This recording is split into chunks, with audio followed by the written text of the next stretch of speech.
Bismillahirrahmanirrahim. Alhamdulillah. Alhamdulillahi rabbil alamin. Wa bihi nasta'inu ala umuri dunya waddin. Wa sallallahu wa sallama ala sayyidina wa maulana Muhammadin khatamin nabiyyin wa ala alihi wa sahbihi ajma'in.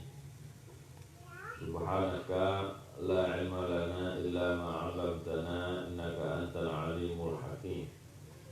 Rabbi shrah li sadri wa yassir li amri wahlul 'uqdatam min lisani yafqahu qawli. Rabbi zidni ilma warzuqni fahma. Allahumma inna nas'aluka fahman nabiyyin wa hifdzal mursalin wa ilhamal malaikatil muqarrabin. Allahumma aghnina bil ilmi wa zayyinna bil hilm wa karimna bit taqwa wa jammilna bil afiyah. Allahumma akrimna bi nuril fahm wa akhrijna min dhulumatil wahm. Ya Fattah ya Alim ya Fattah ya Alim, iftah alaina fathan qariba wa iftah alaina fathan mubina bi rahmatika ya arhamar rahimin. Amma ba'du. Alhamdulillah, ma'asyiral ikhwan hadirin wal hadirat rahimakumullah, jamaah dan juga yang mengikuti kajian baik melalui Facebook, melalui Zoom ataupun yang mengikutinya dari rekaman di YouTube ataupun di media yang lain. Alhamdulillah, nikmat dari Allah Subhanahu wa taala yang masih senantiasa memberikan taufik kepada kita untuk mengisi waktu-waktu kita, untuk mengisi sisa kuota umur kita dengan satu amal yang insya Allah mendatangkan keridhaan Allah Subhanahu wa taala, mendekatkan kita kepada Allah, mendatangkan keberuntungan, keberkahan insyaallah, keselamatan di dunia wa fil barzakh ila yaumil qiyamah insyaallah. Kita lanjutkan kajian kita di kitab Bidayatul Hidayah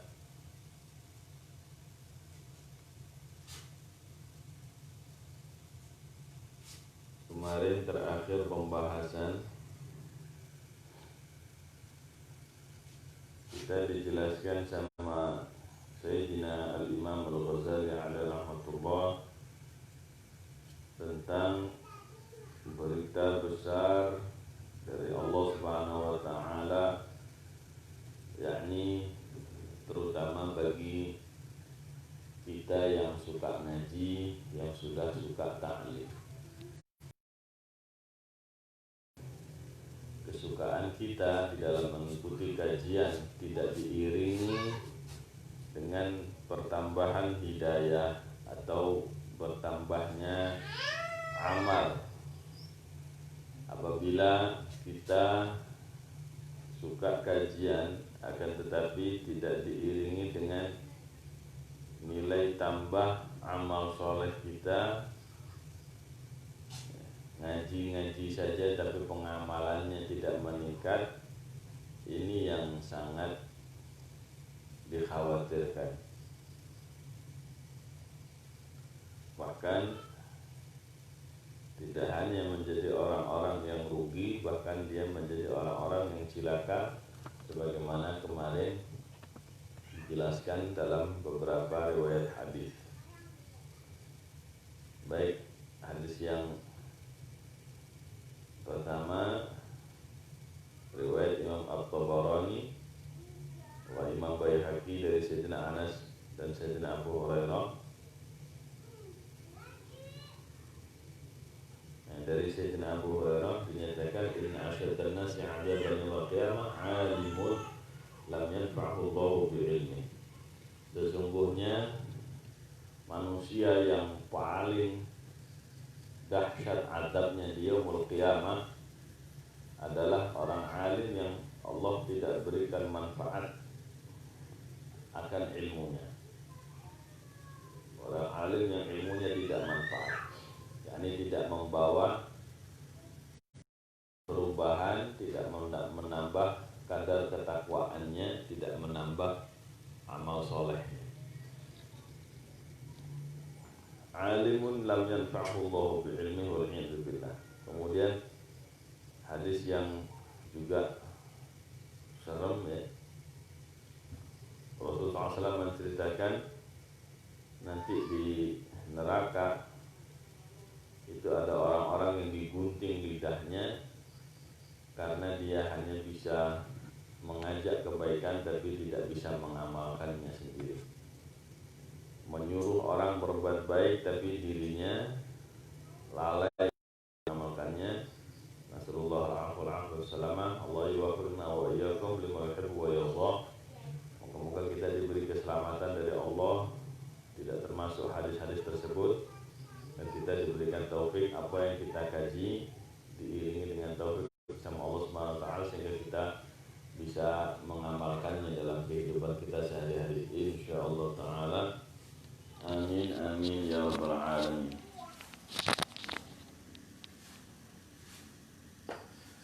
Qala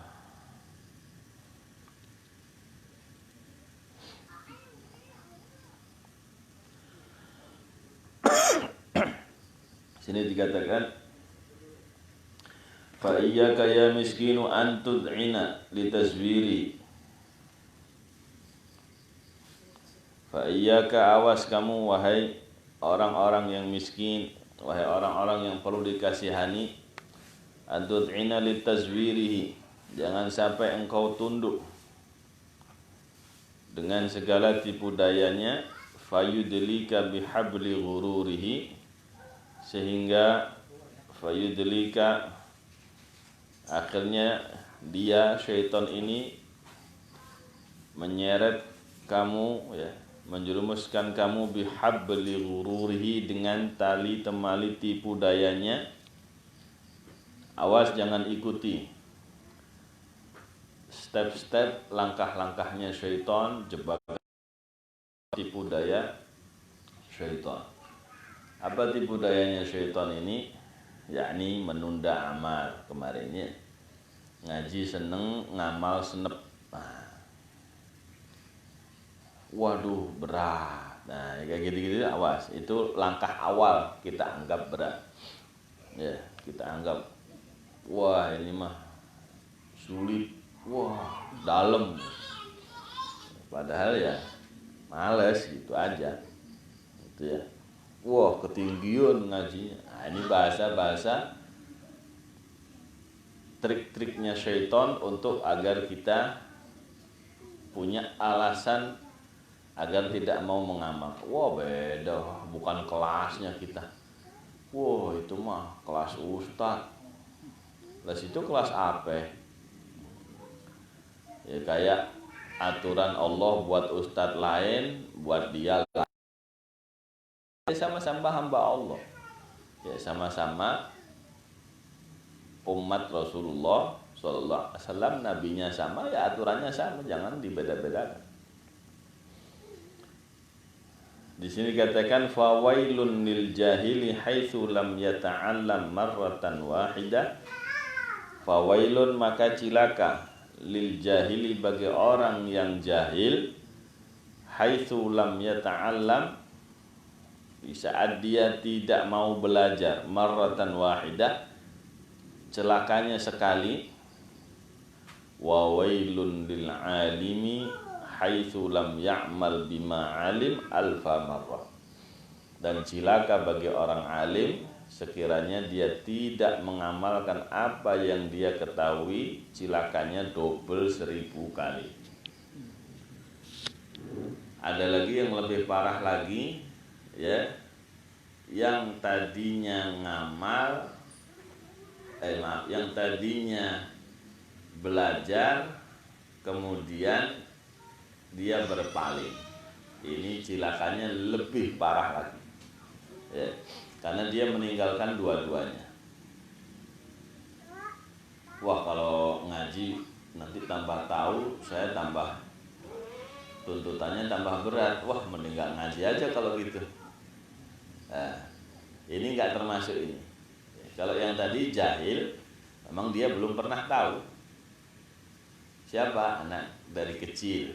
Ada jahil dari kecil, dia nggak pernah belajar, ya, orang mu'alaf, dia nggak mau belajar, dia cilakannya, dia nggak pernah belajar, cilakannya cuma. Tapi kalau sudah tidak mau dan berpaling dari mencari ilmu, berpaling dari ulama padahal dia tahu, ya, berarti dia meninggalkan dua pasal sekaligus. Kena pasal jahil, kena pasal nggak mengamalkan apa yang dia tahu bahwa itu kebenaran, dia berpaling dari kebenaran, akhirnya double cilakannya.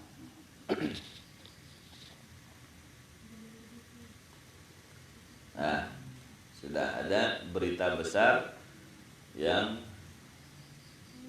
disindir sama Allah Subhanahu wa taala di surah apa?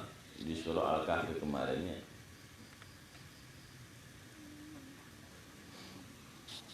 Baik.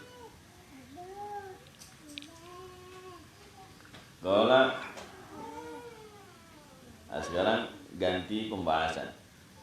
Wa'lam anna an-nasa fi talabil ilmi ala thalathati ahwal. Ketahuilah sesungguhnya manusia, orang-orang itu, ya, fi talabil ilmi, di dalam dia menuntut ilmu, yakni ilmu akhirat, ilmu agama, ya, ataupun ilmu-ilmu yang lain, yakni secara umum, ala thalathati ahwal, itu ada 3 tipe, ada 3 golongan, ada 3 kondisi. 1 selamat, 1 bahaya, yang ketiga cilaka. Gitu gampangnya. Siapa yang selamat? Rajulun talabal ilma liyattakhidahu zadahu ilal ma'ad. Yang selamat seseorang yang mencari ilmu, liyattakhidahu zadahu, agar menjadikan ilmu itu sebagai bekal dia. Ilmu itu dia jadikan sebagai bekalnya, ilal ma'adi, dijadikan bekal akhiratnya. Walam yaqsud bihi illa wajh Allah, dan dia tidak bermaksud bihi dengan cari ilmunya, bitalabi ilmihi, bitalabil ilm, illa wajh Allah, kecuali Allah Subhanahu wa taala, kecuali supaya bisa berjumpa kepada Allah. Illa wajh Allah, ini kepingin wajah Allah, maksudnya kepingin berjumpa sama Allah, yakni otomatis dapat surganya gitu ya. Sebab tidak ada perjumpaan dengan Allah kecuali di surganya Allah Subhanahu wa taala. Wad daral akhirah, dan kecuali untuk mendapatkan rumah akhirat. Ya. Fahada minal faizin. Allah ja'alna wa iyyakum minhum. Orang golongan pertama inilah orang-orang yang beruntung. Moga-moga kita semua dijadikan sama Allah Subhanahu wa taala termasuk golongan yang pertama, golongan yang beruntung.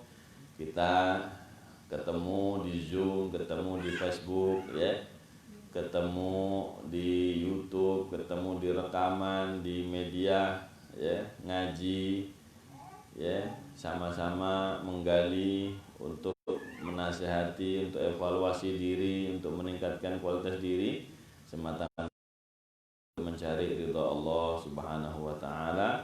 Moga-moga niatan kita senantiasa dijaga dan diluruskan sama Allah Subhanahu wa taala. Ini golongan pertama doang yang beruntung. Nah, kebanyakan kita ini, ya, belajarnya itu bohong-bohongan dulu. Belum bisa langsung kelas pertama itu susah. Ya, itu kalau langsung bisa gitu adanya di alam mimpi. Alam nyata mah berat, ya, perlu perjuangan. Karena untuk ikhlas itu bukan kerjaan kita.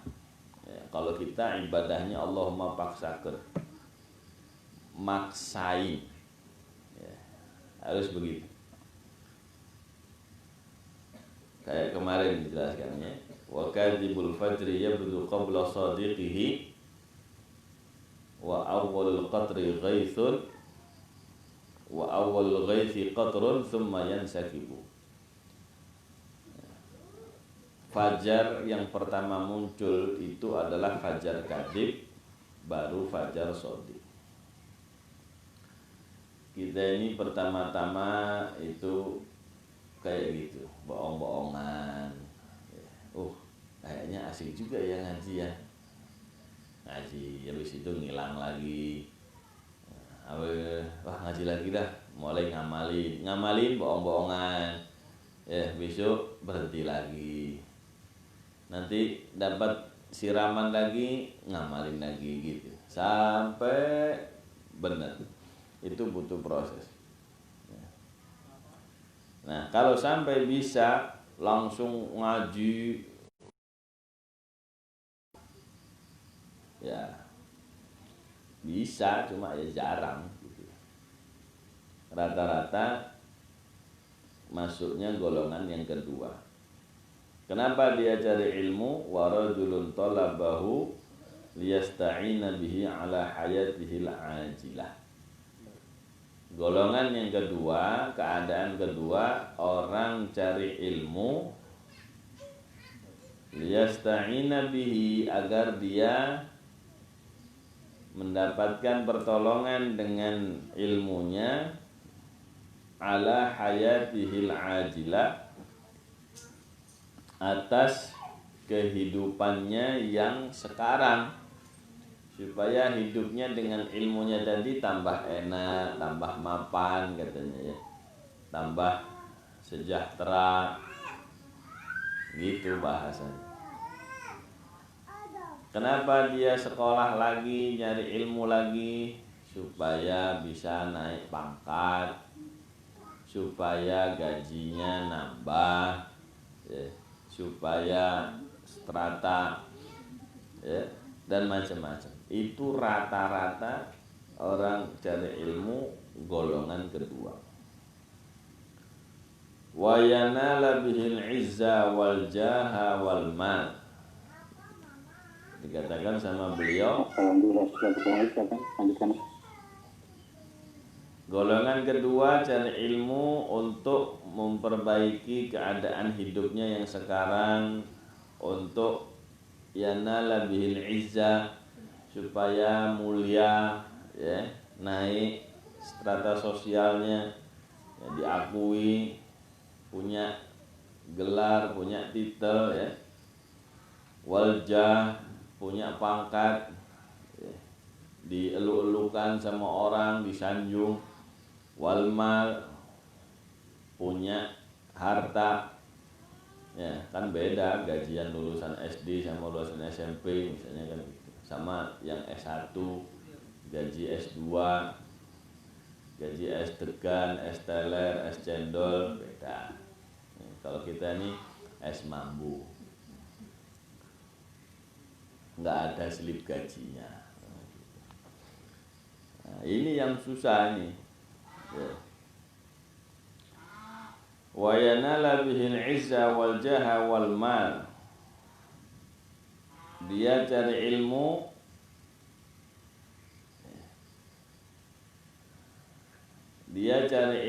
agar memperoleh kemuliaan, kedudukan, memperoleh harta. Itu Imam Ghazali sendiri pernah mengalami seperti itu. Makanya beliau bisa cerita itu karena pengalaman pribadi. Jadi Imam Ghazali itu kaya raya, khalifah itu kalah tenar sama beliau. Bayangkan, kedudukan, kehormatannya itu lebih disanjung, lebih dimuliakan beliau daripada di majelisnya itu. Kata Imam Ibnul Arabi, muridnya,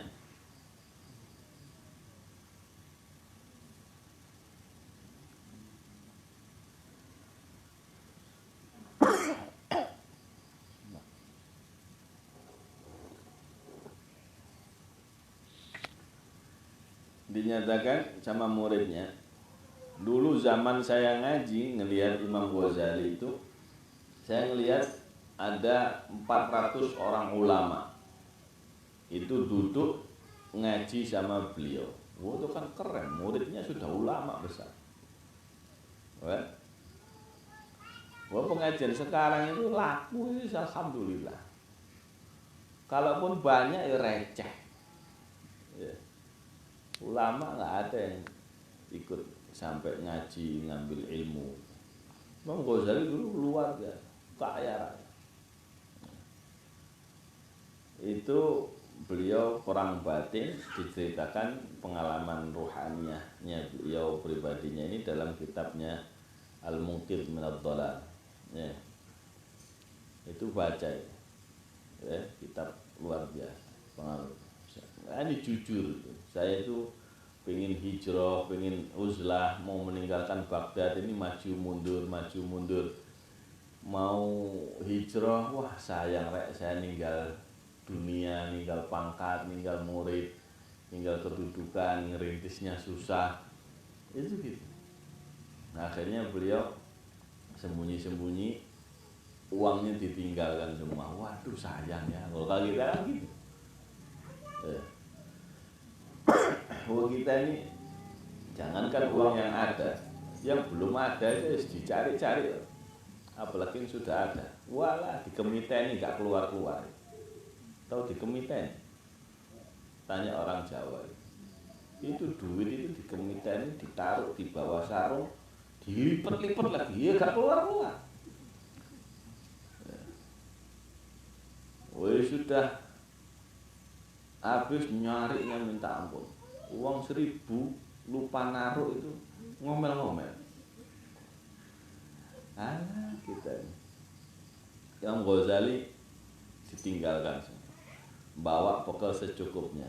Nanti ya apa, terserah mau tobat pasrah sama Allah. Akhirnya beliau ke Mekah haji, minta petunjuk sama Allah, berangkat ke Syam, ya, sampai berkhalwat di masjid di Damaskus. Ada yang bilang beliau berkhalwat di Baitul Maqdis.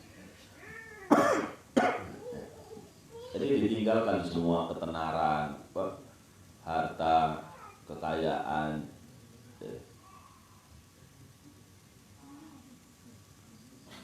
Kita kebanyakan cari ilmu itu tujuannya nomor 2 ini. Tapi orang yang nomor 2 ini macam-macam nanti. Ada yang wahuwa alimun bidzalik, ada yang merasa kalau dirinya cari ilmu itu salah, tahu. Mustasy'irun fi qalbihi rikaka halih. Dia rikaka halih. Ada yang baca rikaka halihi. Dia merasakan dalam hatinya kondisinya ini kritis, nipis gitu ya. Wa khisata maqsadihi, dan jeleknya maksudnya dia. Dia ngaji itu tujuannya kok jelek saya ini, ya Allah. Undangan rek lumayan rek. Amplop lumayan. Dia ngerti, sadar itu.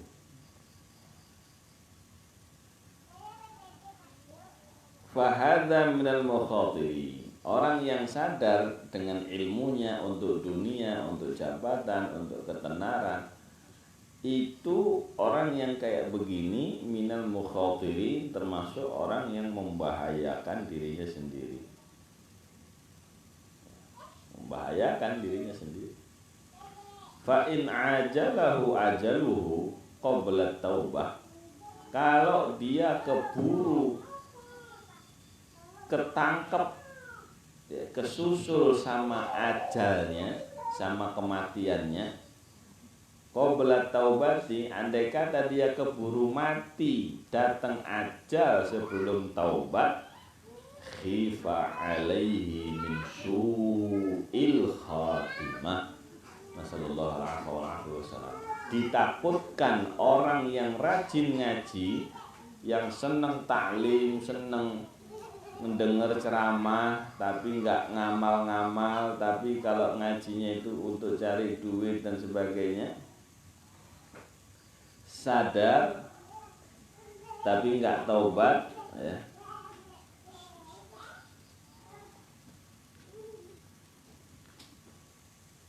Dia orang yang kedua ini kalau keburu mati sebelum taubat ditakutkan meninggal su'ul khotimah. Luar serem.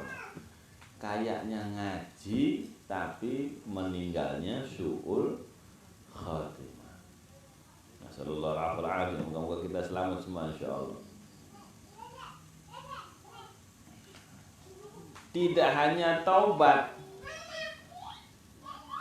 harus bagaimana? Wa adhafa ilal ilmi al amal. Harus menambahkan kepada ilmunya itu harus ada amal, praktek nyata. Gak bisa cuma taubat, istighfar, gak bisa. Udah taubat, cari ilmunya diniati yang benar, gak cukup taubat. Saya tak ikhlas lah, nggak kepingin nyari jabatan, nggak maunya, saya tak nyari ilmu yang ikhlas karena Allah. Nggak juga begitu. Wa adhafa ilal ilmi al amal. Dia harus menambahkan kepada ilmunya, ya harus diamalin, harus dipraktekin. Wa tadaraka ma farrata fihi minal khalal, dan dia mengejar ketertinggalan masa lalu. Nah ini repot lagi. Ya Allah, kita bandel berapa tahun dulu, ya, ngaji pulang ngobrol layangan, ngamalin kagak, praktek kagak, murojaah kagak, ngapal kagak, wais, banyak ketinggalan. Nah, kalau tobat kepingin ngamali, dan tidak hanya ngamali yang dia tahu sekarang, yang dulu dia tinggalkan dari amal itu diubah. Gimana caranya saya bisa mengejar ketertinggalan? Ya, setelah kita baru tahu, ya apa tak? Ya, karena kejar-kejaran sana. Ayo, fastabiqul khairat. Nah, kalau dia bisa mengejar ketertinggalan dengan trik kemarin, ya, jaga 4 waktu, sebelum subuh, setelah sholat subuh, sebelum maghrib atau setelah sholat asar, sama bainal maghrib wal isya, dijaga 4 waktu ini, minimal 15 menitan dipakai untuk ilmu dan amal, ya. Syukur-syukur dua-duanya jalan terus, ya. Dijaga 4 waktu ini, dikejar, apalagi, ya, dihabiskan waktunya untuk mengejar ketertinggalan. Iltahaqo bil faizin, maka nasibnya masih bisa nguber, masih bisa masuk ke golongan orang-orang yang beruntung. Moga-moga kita ini.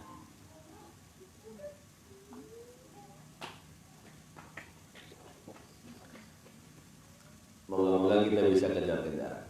Ayo kejar-kejaran sama saya. Ya, dulu ketinggalan ngaji berapa tahun, ya. Ayo beruberan yuk. Nah, gitu. Ya.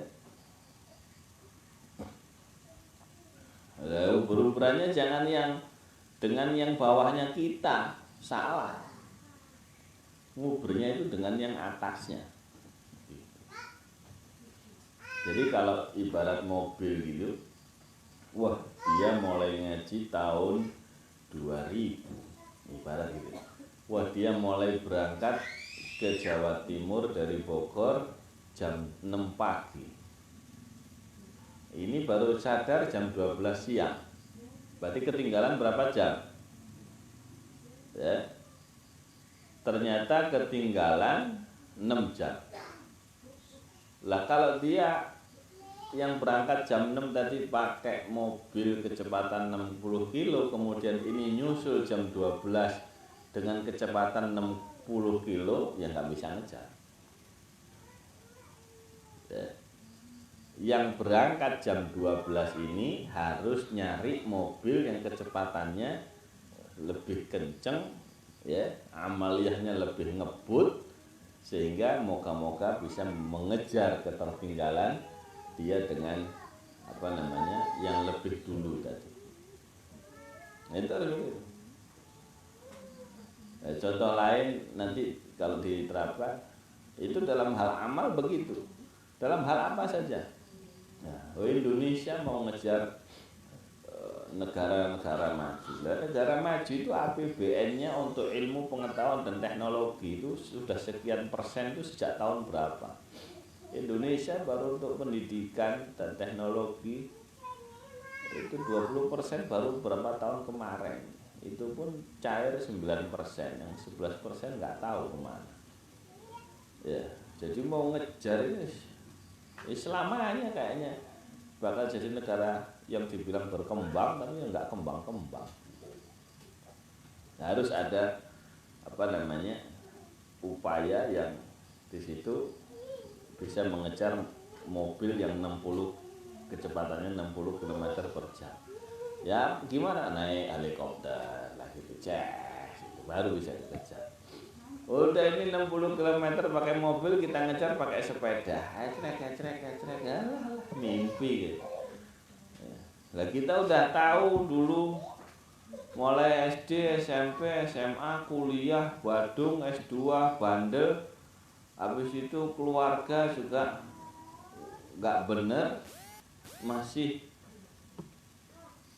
santai. Baru tahu nyadar, nah ini nggak ada upaya. Waduh, berat itu.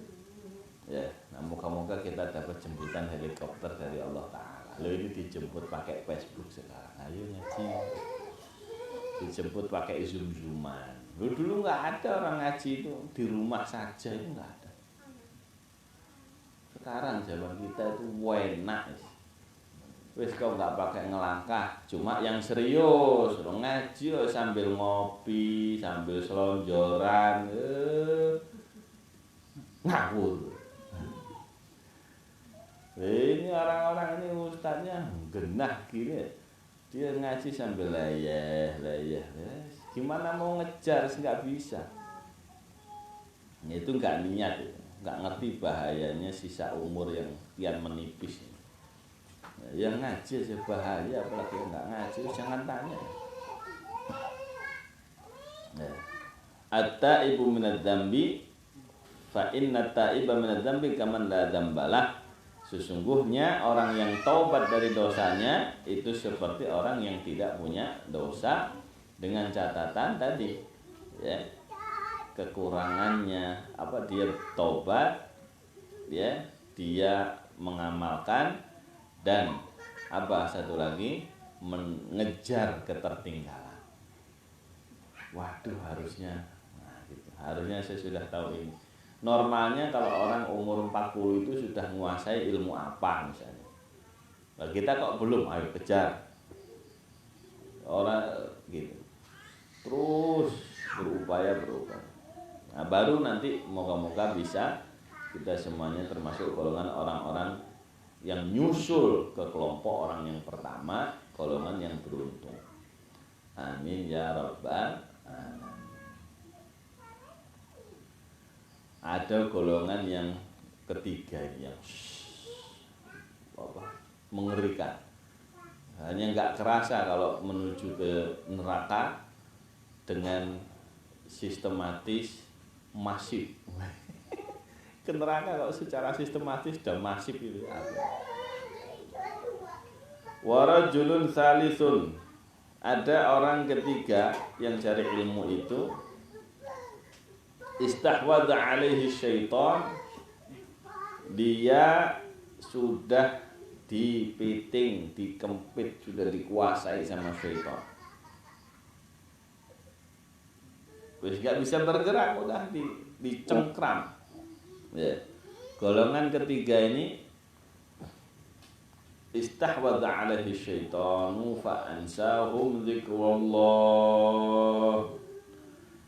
Ini golongan napis. Apa napis? Narapidana syaitan. Wis gak bisa bergerak sama sekali ya. Ya. Dikekang, ya, dicengkram sama syaitan, dikuasai penuh sama syaitan. Akhirnya apa? Fattakhadha ilmahu dari'atan ila takatsuri bil mal. Dia menjadikan ilmunya sebagai tameng, sebagai alasan ila takatsuri bil mal, untuk memperbanyak harta. Alasannya untuk dakwah, untuk ini, padahal ya gak.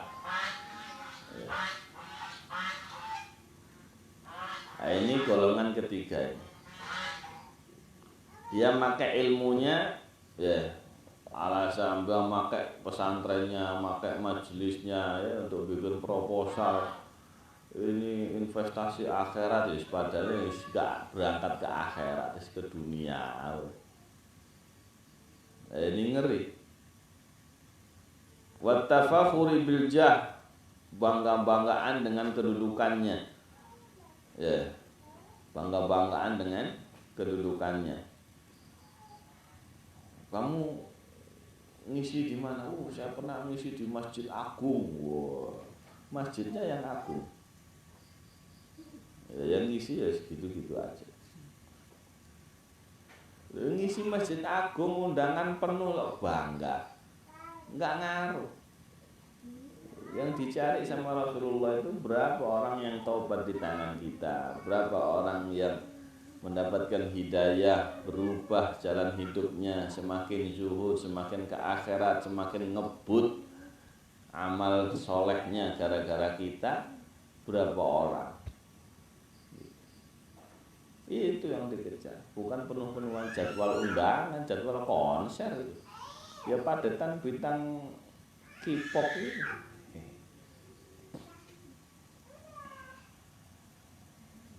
Nah, ada bangga-banggaan dengan kedudukannya. Saya pernah diundang menteri, diundang presiden. Wa ta'azzuzi bi katsatil atba', merasa mulia dengan banyaknya pengikut. Nah, ini viewer, follower, like, share. Yang share banyak, alhamdulillah. Apakah kau nge-share banyak berarti kabul sama Allah? Tar dulu. Jangan mimpi. Ya, dengerin omongannya Imam Ghazali. Enggak ada yang melebihi tenarnya Imam Ghazali, itu enggak ada. Satu-satunya ulama yang bergelar Hujjatul Islam cuma Imam Ghazali. Wis ta'ala, itu siapa? Ya. Jangan sampai kita menipu diri sendiri. Imam Ghazali wis top banget terus. Pengikutnya banyak. Yang santri wis ribuan, ulama yang ngaji di zaman 400. Ulama asli ya, zaman dulu ini ulama ya pakai imamah bener, kalau ini kan casingnya doang. Itu merasa bangga dengan banyaknya pengikut, banyaknya jamaah, banyaknya santri. Ya, sekarang santri banyak pulang ya. Pulang dari pesantren bukan buka pesantren lagi. Ya, buka apa? Warung. Buka ya gitu deh. Cilok, cimol. Wa ta'azzuz bi katsatil atba', merasa bangga, wah, sekian anak buahnya gitu. Ini golongan cilaka yang ketiga. Jadi jangan membanggakan sama sekali. Ya. Banyaknya santri, banyak. Udah. Walhamdulillah yang ikut live streaming tembus angka sekian, gak usah dihitung, biarin. Malaikat juga ngitung. Ngapain kita ikut ngitung? Wa yadkhulu bi ilmihi kullama madkhal, dan dia masuk dengan ilmunya ke berbagai pintu masuk. Ada kesempatan masuk, ya. Wis gak pilih-pilih. Diundang kemana saja. Wah, kesempatan dakwah. Ya ntar dulu. Raja'a ayyaqdiya minad dunya wa tarahu, dia masuk ke segala lini, ke segala pintu masuk, mengharapkan agar yaqdiya minad dunya wa tarahu, tertunaikan keinginan duniawinya yang dia angan-angankan, yang dia mimpi-mimpikan. Wah, saya belum kebeli ini, saya belum punya kendaraan ini, belum kebangun ini. Ya, bangunan fisik dia pikirkan, tapi batinnya dia nyampe semana bangunannya, sejauh apa kedekatannya sama Allah, nggak kepikir sama sekali. Ya. Berapa banyak dari jamaahnya, dari santrinya yang tobat, yang tambah soleh, tambah beramal soleh, nggak kepikir. Yang dia pikirin bagaimana urusan dunia saya ini bisa kebangun ini, tugasnya bukan membangun. Rasulullah yang dibangun berapa itu? Ya, beliau bangun apa selama 23 tahun? Ya, Masjid Madinah, Masjid Munawwarah, Madinatul Munawwarah, bas.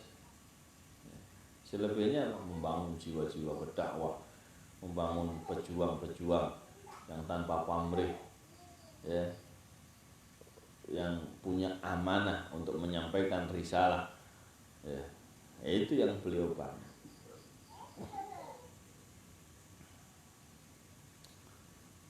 Allah ya.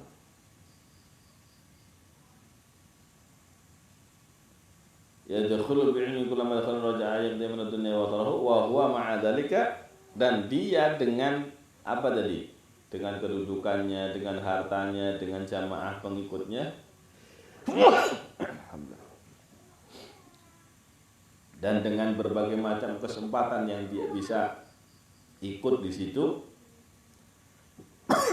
Wa huwa ma'a dzalika yudmiru fi nafsi annahu 'indallahi bimakana.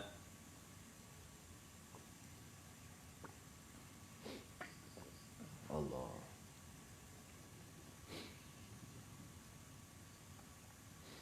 Dan dia dengan segala duniawinya, dengan kedudukannya, dengan harta, dengan jamaah pengikut dan bangunannya, apa semua dia miliki tadi, plus tambah penyakit lagi, ngerasa apa?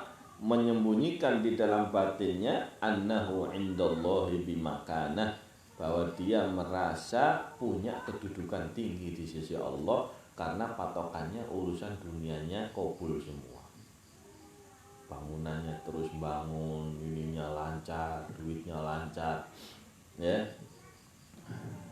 Baca tuh Quran dari awal sampai akhir, ya. Nggak ada ciri dekat sama Allah itu kalau dunianya lancar. Buktinya Qarun ditenggelamin. Ya, harusnya yang paling dekat sama Allah adalah Qarun, ya. Ini patokan akhirat kok, dihitung dari pengikut, dihitung bukan istiqomah. Akmaluhum ittiba'an lil Habib sallallahu alaihi wasallam. Patokannya itu keistiqomahannya, patokannya adalah siapa yang paling sempurna di dalam mengikut, meniru, menjadikan tauladan Nabi kita Muhammad sallallahu alaihi wasallam. Bagaimana Nabi dia jadikan tauladan di dalam segala yang paling sempurna. Orang tahu, nggak tahu, kenal, nggak kenal, itu yang paling mulia di sisi Allah. Ya, bukan yang apa banyak pengikutnya, banyak undangan, ya itu mah urusan dunia. Ya. Itu mah dunia share-sharean, dunia Facebooker, YouTuber. Sekarang itu bisa di-share banyak modal cuma 14.000 bayar sekian atau share gitu. Ya gampang enggak gitu. Ya, urusan sama Allah itu bukan urusan share-share. Ya, awas. Nah ini penyakit orang ketiga ini merasa dirinya punya kedudukan. Nggak merasa dosa, nggak ngerasa salah. Ya, Allah. Kenapa kok merasa punya kedudukan? Litisamihi bisimatil ulama wa tarassumihi birusumihim fi ziyyi wal mantiq. Karena dia sudah berciri bergaya seperti gayanya ulama dan berbentuk berseragam berserupa, ya, gambarnya seperti ulama. Ya. Dalam hal apa? Fizi wal mantiq, dalam hal seragam dan ucapannya. Ini repot, pakai baju kayak gini bisa salah gitu. Ya. Ya Allah.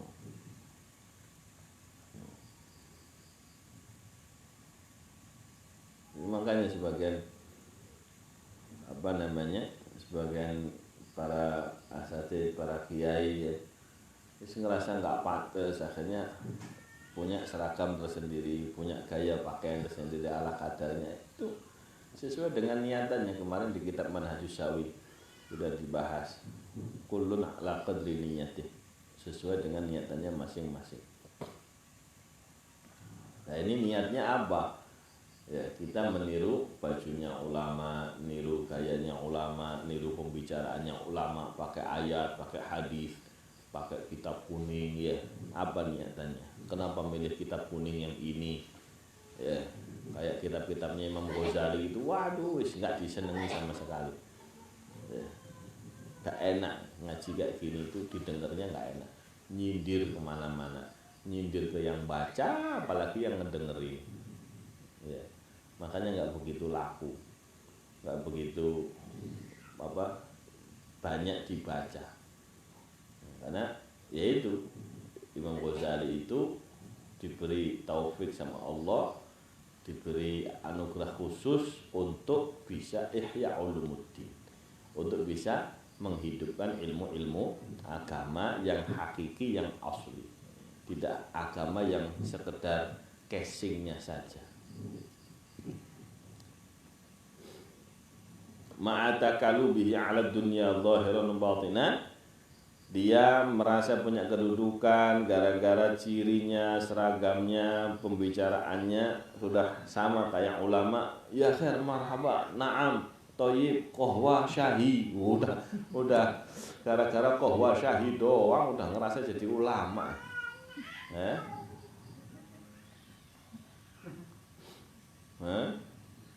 Tahu apa lagi? Zanjabil. Halah, baru tahu wedang jahe zanjabil.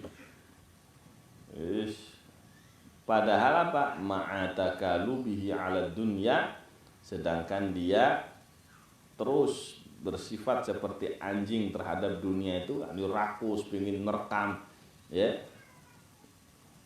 Dia gayanya itu ke dunia itu begitu ngeliat ada jangan sampai nggak dapet ini, moga-moga gitu. Pengen diserang, pengen diterkam dunia itu, ya. Batinnya itu ngerasa begitu terhadap dunia. Tapi ke Quran nggak kepingin ditelen, nggak kepingin dihafal, nggak kepingin dilancarkan. Ke hadis juga nggak kepingin tahu ya. Tapi dunia, kapan ya saya bisa kebeli itu? Terus kayak gitu. Ya. Zahiran wa batinan, secara zahir apa? Duduk aja sama orang kayak model begitu, duduk aja, kelihatan pembahasannya, pembicaraannya, zahir jelas, ya. Apa yang dia bicarakan, apa yang dia sedihkan, apa yang dia prihatinkan, ya. Mikirin umat, mikirin, ya, ilmu amal dakwah atau ngobrolin apa, itu kelihatan secara zahir, ya. Wah ini ngobrol dari jam sekian sampai sekian, proyek ini, nggak ada sama sekali pembahasan akhirat, pembahasan program dakwah ini nggak ada. Yang ada cuma masalah duniawi saja. Secara zahir dibahas, ini nanti ini mau dibangun ini. Tapi bagaimana evaluasi diri, bagaimana peningkatan ilmu, peningkatan amal soleh, peningkatan nggak ada. Yang ada dunia.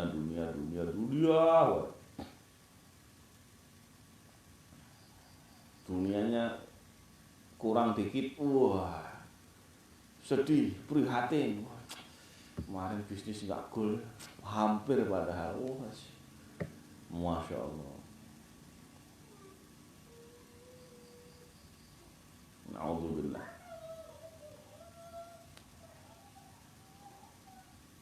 Nggak istiqomah, nggak ada sedih, nggak ada. Dia nggak bisa menjalankan amal soleh, nggak ada prihatin. Ya. Di dalam upaya dakwahnya nggak ada orang bisa taubat, nggak ada orang apa aja, amang bodoh. Yang penting gimana ceramah saya tadi, ramai nggak? Wah orang tepuk tangan, applause semua. Itu aja yang dibahas. Berapa yang taubat kembali kepada Allah? Berapa yang dia sudah mulai merintis akhiratnya? Berapa yang sudah mulai kembali kepada ilmu akhirat? Ya kembali kepada amal soleh, ya mulai pengen jadi pejuangnya Rasulullah. Nggak kepikir sama sekali. Yang dia pikirkan dunia. Zahiran wa batinan, sampai saat batinnya itu nyesel kalau proyeknya nggak jadi, pulang bisnisnya gagal, itu sedih.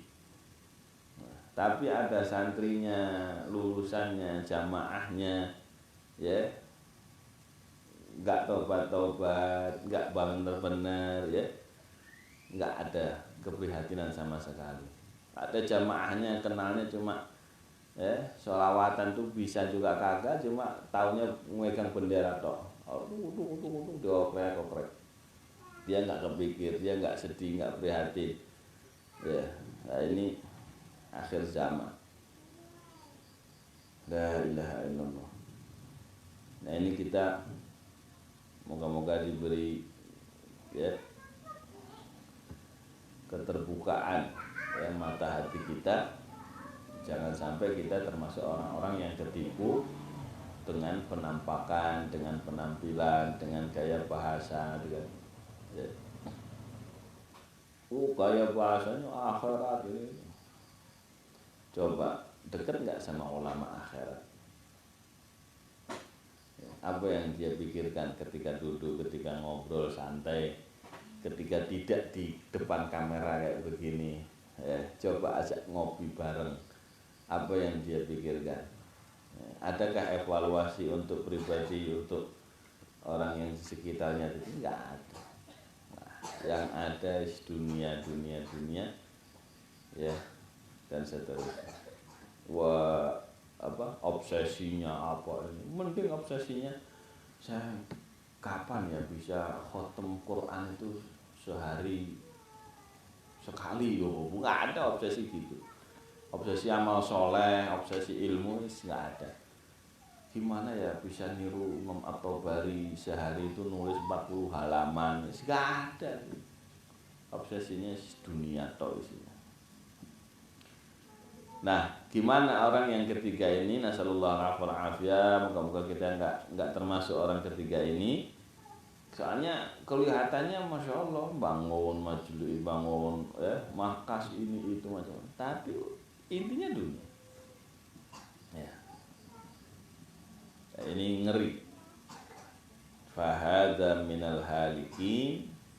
Orang yang seperti ini termasuk orang-orang yang cilaka. Wa minal hamqal maghrurin, dan termasuk orang-orang bodoh yang ketipu sama dunia, ketipu sama syaitan. Nasallallahu alaihi wasallam. Semoga kita diselamatkan sama Allah Ta'ala, dimasukkan ya kesemangatan kita dalam taklim, dalam mengikuti kajian ini. Moga-moga digolongkan menjadi golongan orang yang ke satu, minimal golongan orang yang kedua. Minimal kita minta sama Allah, ya Allah minimal kita masih ngerasa salah dalam ngaji kita, banyak yang belum diamalkan ya. Minimal kalau syukur-syukur moga-moga kita semuanya dalam rangka mencari ridha Allah Subhanahu wa taala. Wallahu alam. Mungkin sampai segitu dulu. Nanti kita serahkan lagi ke Bapak moderator untuk tanya jawab. Monggo.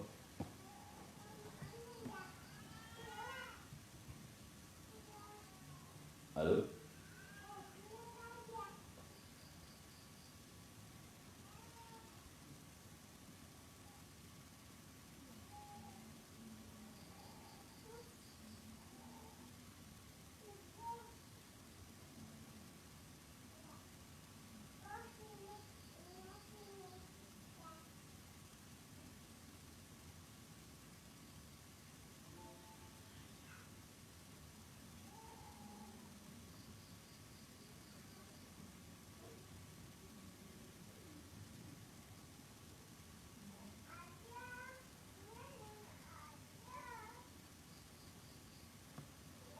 Sinyalnya. Yang di Facebook bisa diketik kalau ada pertanyaan.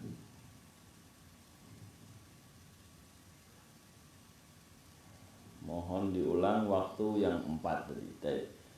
Jadi untuk bisa mengejar ketertinggalan akhirat kita, amal soleh yang kita dulu masa muda banyak ketinggalan, itu 4 waktu kata para ulama perlu kita jaga, diisi dengan ilmu, diisi dengan amal soleh, minimal 15 menit. Yang pertama sebelum subuh, 15 menit sebelum adzan subuh ya. Nah, itu sudah harus. Kalau udah banyak ketinggalan, di situ kita minta doa sama Allah, ya Allah minta dikasih jalan untuk menambal kekurangan. Yang kedua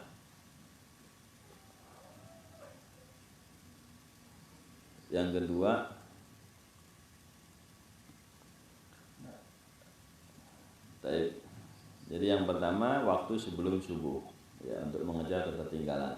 Ini pertanyaan dari Facebook. Yang kedua waktu setelah sholat subuh, minimal 15 menit baca zikir, baca syukur-syukur, baca wiridul latif ya, ketik aja di internet wiridul latif,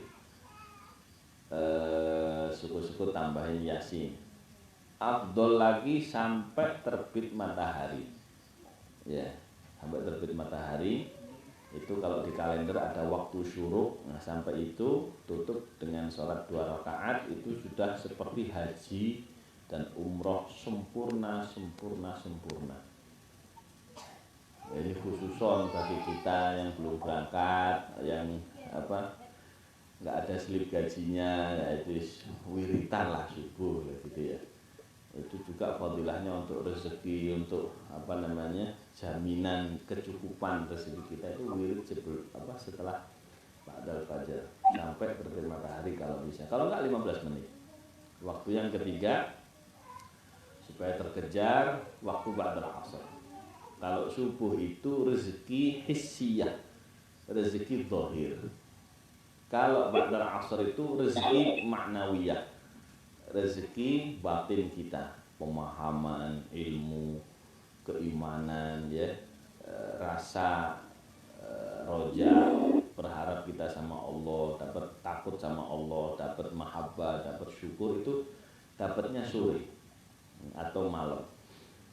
Bainal maghrib wal isya, waktu wal isya, waktu yang keempat itu dijaga, minimal sholat 6 rakaat ya, ba'dal maghrib 2 tambah lagi 2 gitu ya.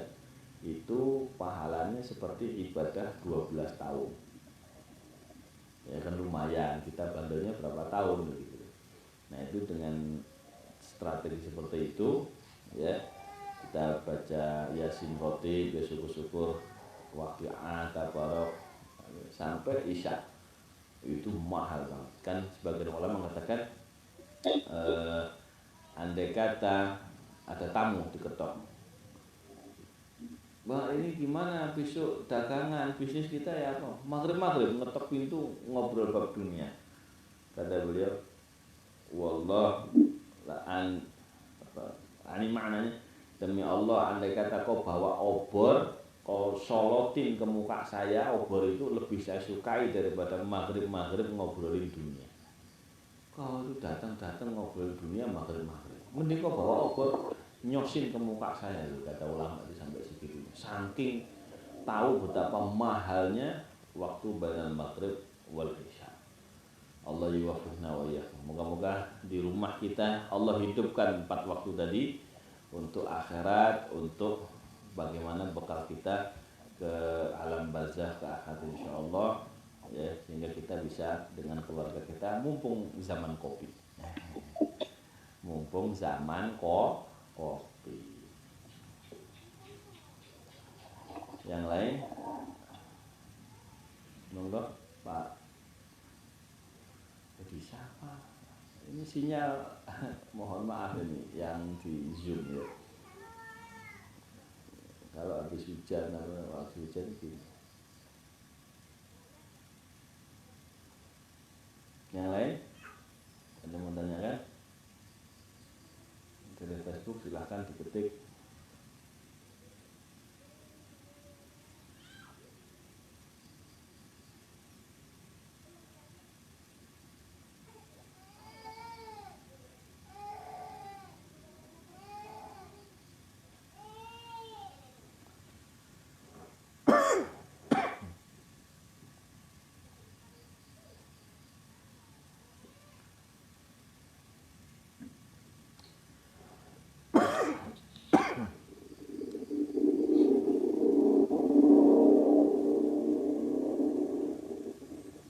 Halo?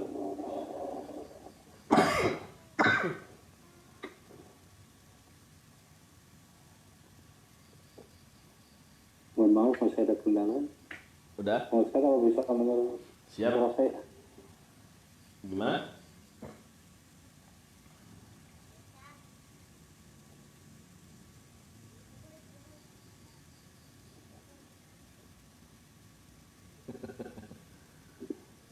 Ternyata menjadi zuhud itu sulit ya Ustaz. Banyak godaan dunia.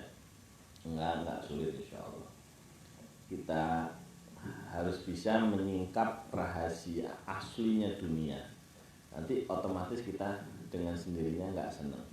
Ya kayak kabarnya ada mulai. Kenapa orang kok bisa meninggalkan kambing guling? Karena dia tahu rahasianya kambing guling itu ternyata kambingnya ada racunnya, kambingnya mati kemarin nggak pakai disembelih ya dari bangkai dan sebagainya. Nah kalau kita tahu isi aslinya dunia, kita dengan secara sadar, dengan secara sukarela bisa meninggalkan dunia dengan mudah. Itu perlu tanya kepada para ahli dunia, kepada orang-orang yang sudah lama bergelut di dunia. Gimana Pak selama ini bergelut dengan dunia, kabarnya asik nggak, tambah nikmat nggak? Nggak ada, isinya pada pusing, capek, ruwet.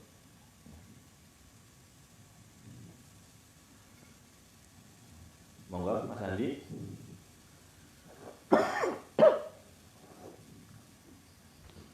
Ya, nama saya barangkali sudah bisa. Silakan Bapak Ibu yang juga tanya.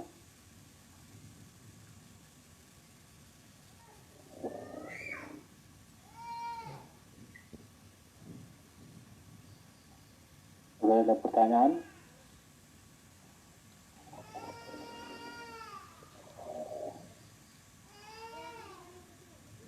Iya. Iya. Mudah-mudahan ini seterusnya lebih bagus, insya Allah.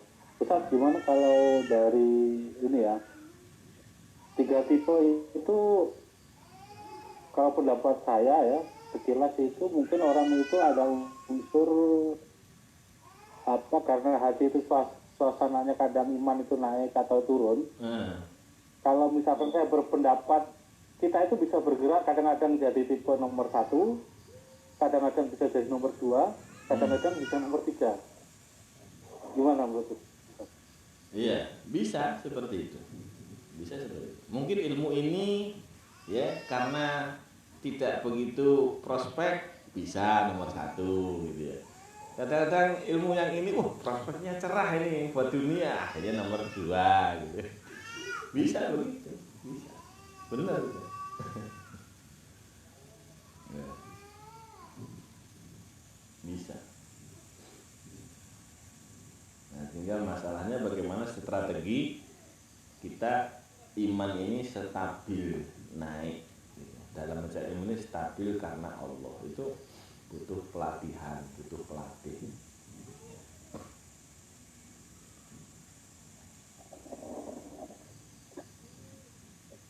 Nah, kadang ini Ustaz ya, mungkin ketika perjalanan tadi menurut ilmu tadi kita sudah atau seseorang bisa di jalur satu nih ke akhirat. Kemudian dia belajar terus dengan baik mengikuti apa kata gurunya. Nah, kadang-kadang mungkin entah itu godaan setan atau apa yang membuat kadang di cerita-cerita kitab ya itu kan ada juga ulama yang maaf mungkin tergoda atau terselip atau ya karena setannya mungkin lebih berat lagi ya Iya, ya bahkan kelas-kelas. di selip itu pertimbangannya justru di saat seseorang sudah berilmu beramal soleh tergelincir dengan satu dosa saja, taruhlah ada kisah saya bersiswa atau siapa itu yang digoda dengan minum arak, nah, akhirnya dia keterusan minum arak ya membunuh ya berzina. Ya, baik. Ini sambil menunggu sinyal yang di Facebook. Motivasi apa Ustadz yang selalu membangkitkan semangat kita untuk meningkatkan ibadah? Ya, yang pertama yang harus kita tahu bahwa dunia umum saja itu ada motivator. Nah, ini yang kita itu kurang nemuin motivator akhirat itu. Kita itu jarang konsultasi kepada motivator amal soleh, motivator ahli ibadah. Yang ada di dunia kita ini rata-rata motivator urusan dunia, urusan bisnis, urusan kepemimpinan dan sebagainya. Memang seperti itu. Kenapa sih orang nggak mau ke surga padahal itu dia yakin? Iya, karena dia nggak melangkah ke surga itu ya karena tidak ada.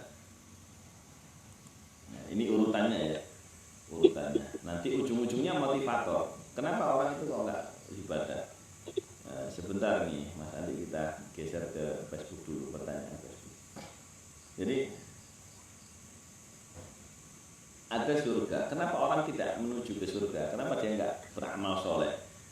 Karena dia nggak ada kemauan gitu, awalnya. Apa penyebabnya dia nggak mau? Karena iman nipis, nggak begitu percaya. Masa sih?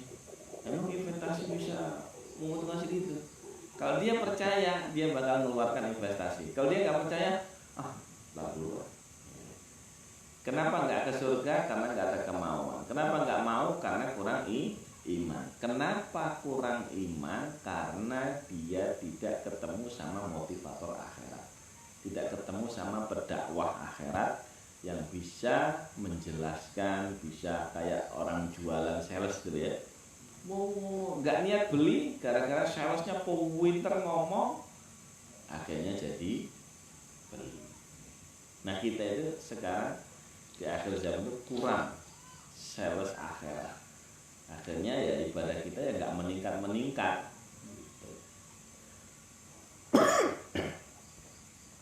Ya. Tadi Pak moderator apa?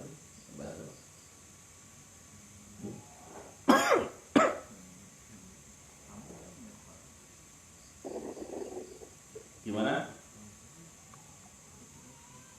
Halo, Mas Andi.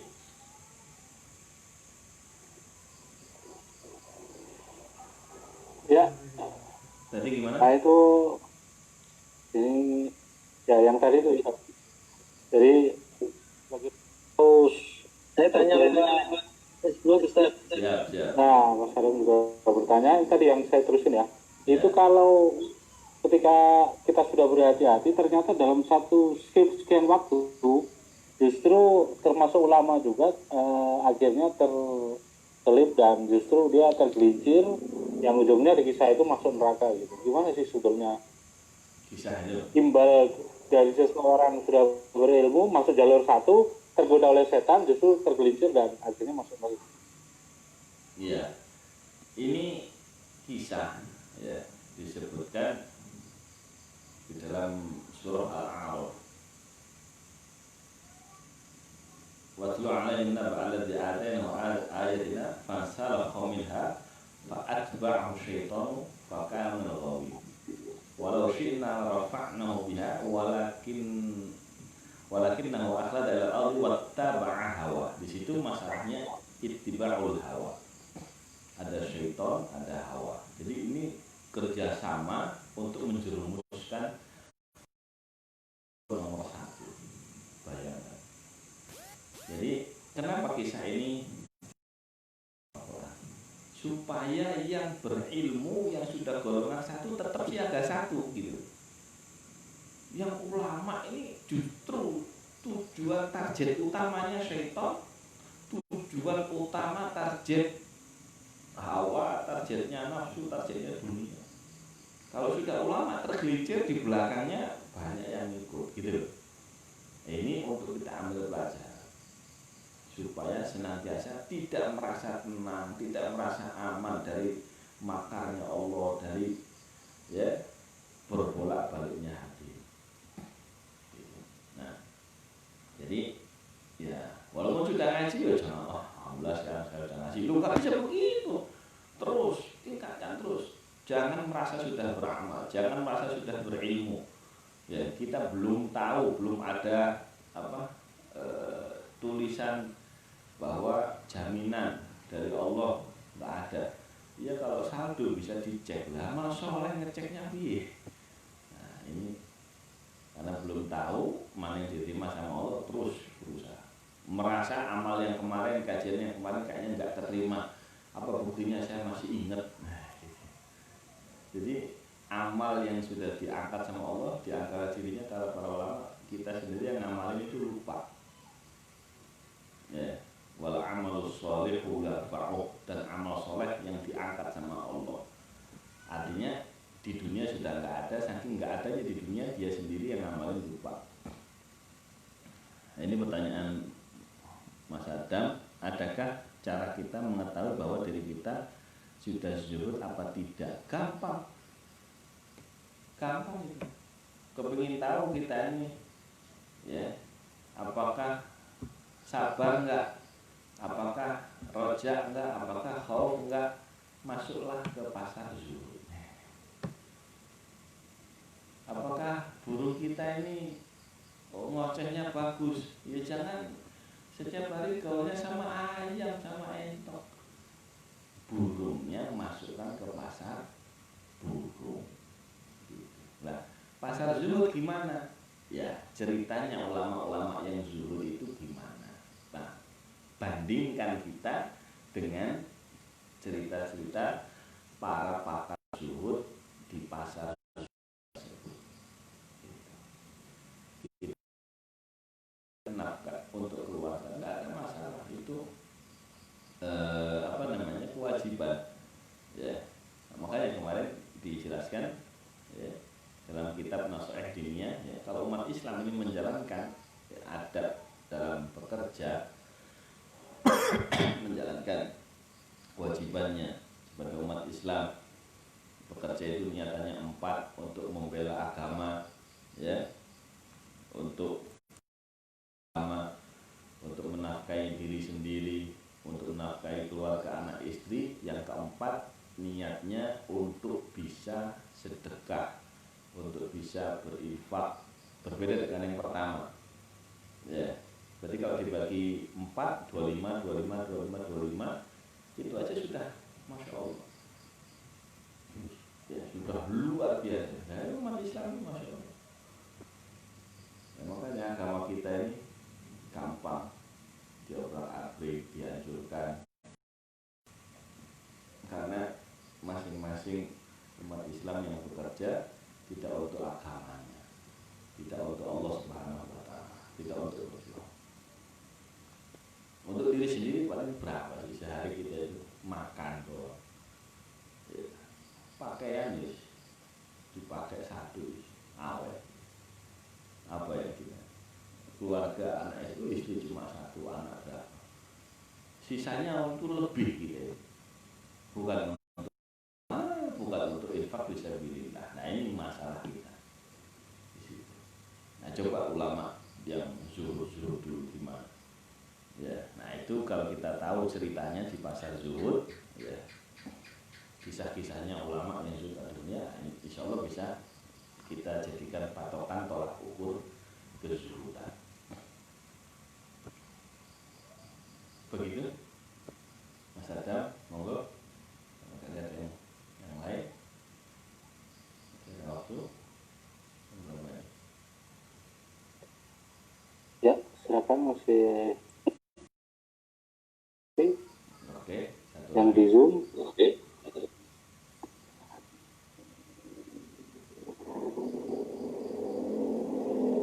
Nah, kalau belum mungkin dari saya lagi Ustaz.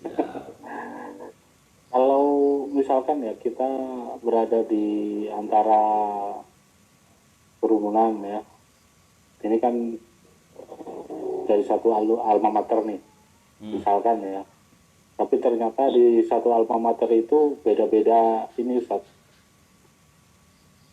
beda-beda apa namanya pemahaman termasuk akidah ya, syariah dan lain-lain itulah. Nah, kalau kita di situ sikap kita harusnya bagaimana Ustaz? Dalam forum misalkan WAG atau apalah komunitas baik online maupun gitu. Karena terjadi diskusi perundaan bahan apa yang harus kita lakukan? Iya, ada kaidah. Nata'awan fima ittafaqna wa nata'adzar fima ikhtalafna. Kaidah kata para ulama, kita tolong penolong ya dalam hal yang kita sepakati bersama. Apa di situ yang kita sama-sama ya sepakati, kita tahu. Ada perbedaan ya saling memaklumi. Insya Allah grup WAG tetap akan jalan, persahabatan tetap dijaga karena ya apa ada sesama umat Islam ya, umat Rasulullah SAW ya. Yang penting kita jaga persatuan itu lebih utama daripada apa, kalau dia nggak ngeganggu kita, jalankan masing-masing gitu ya. Yang kita sepakati kita gotong royong, kita apa namanya tolong menolong di situ. Perbedaan saling memaklumi, saling memaafkan.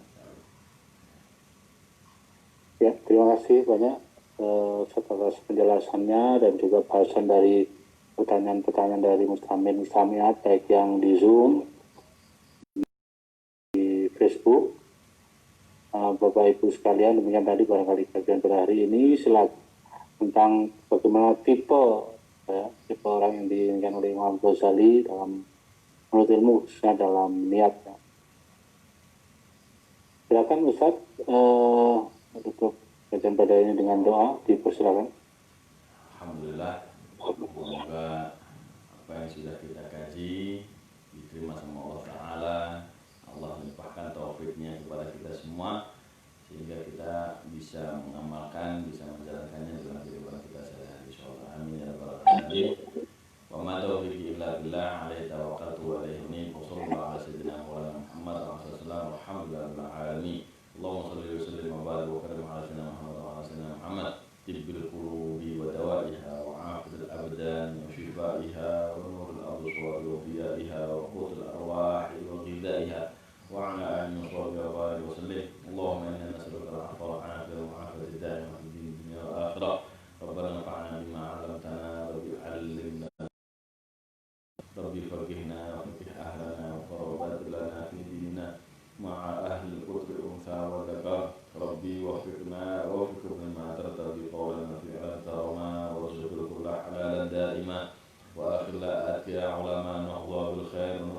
كل شر ربنا أصلح لنا كل شؤون وأقر بالرضا منك القيوم واقض عنا ربنا كل الديون قبل أن تأتينا رسل المنون واغفر واستر أنت أكرم من ستر وصلاة الله على المصطفى من إلى الحق دعانا والوفاء بكتاب فيه للناس شفاء وعلى الآل الكرام الشرفاء وعلى الصحب مصابيح الهدى اللهم اهدنا بهداك واجعلنا ممن يشارك في رضاك ولا تولنا وليا سواك ولا تجعلنا ممن خالف أمرك وعصاك وحسبنا الله ونعم الوكيل ولا حول ولا قوة إلا بالله العلي العظيم وصلى الله على سيدنا مولانا محمد وعلى آله وصحبه وبارك وسلم والحمد لله رب العالمين والسلام عليكم ورحمة الله وبركاته.